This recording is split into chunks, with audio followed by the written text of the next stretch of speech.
Let me tell you about Ogudu, a kingdom where silence became louder than war. People don't scream there anymore. They don't protest. They don't even ask questions.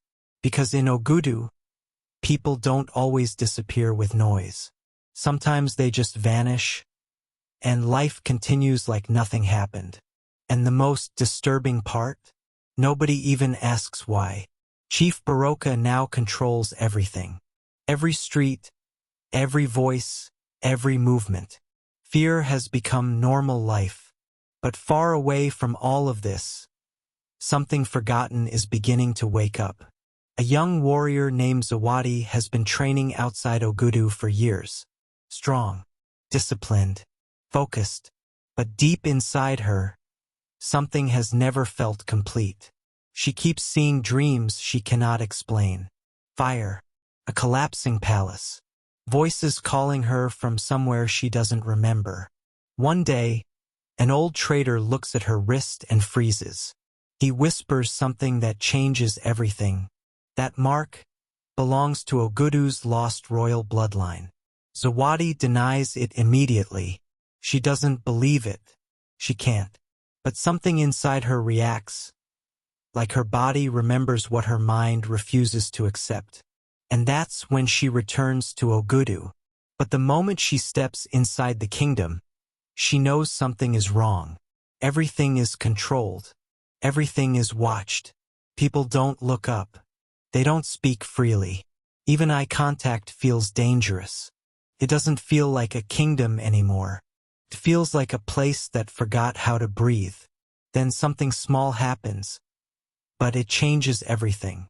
A woman looks at her and whispers one word, "Princess," and then disappears into the crowd. No one says it again out loud, but the word begins to spread silently through the people. Because hope in Ogudu doesn't arrive with noise. It arrives as a whisper, and sitting at the center of all this is Chief Baroka. He doesn't shout. He doesn't panic. He doesn't need to. He rules with calmness, and fear so deep it doesn't need force anymore. But everything begins to shift the moment Zawadi stops an execution in the street. She simply walks in and says, "Stop this."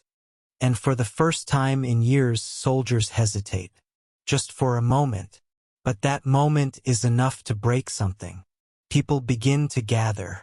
Not loudly, not openly, just quietly, carefully, like they are afraid hope might be illegal.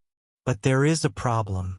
Someone inside the group is watching everything, reporting everything, every meeting, every plan, every word.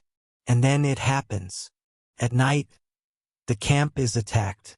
Fire spreads. Chaos erupts. People run in every direction. And Zawadi arrives too late. Too many are already gone. That's when she loses the person closest to her. He dies in her arms and whispers something she never forgets. It was already inside. After that, she disappears. No movement, no plan, no voice, just silence again. But something different starts happening across Ogudu. People begin hiding others. Messages move secretly.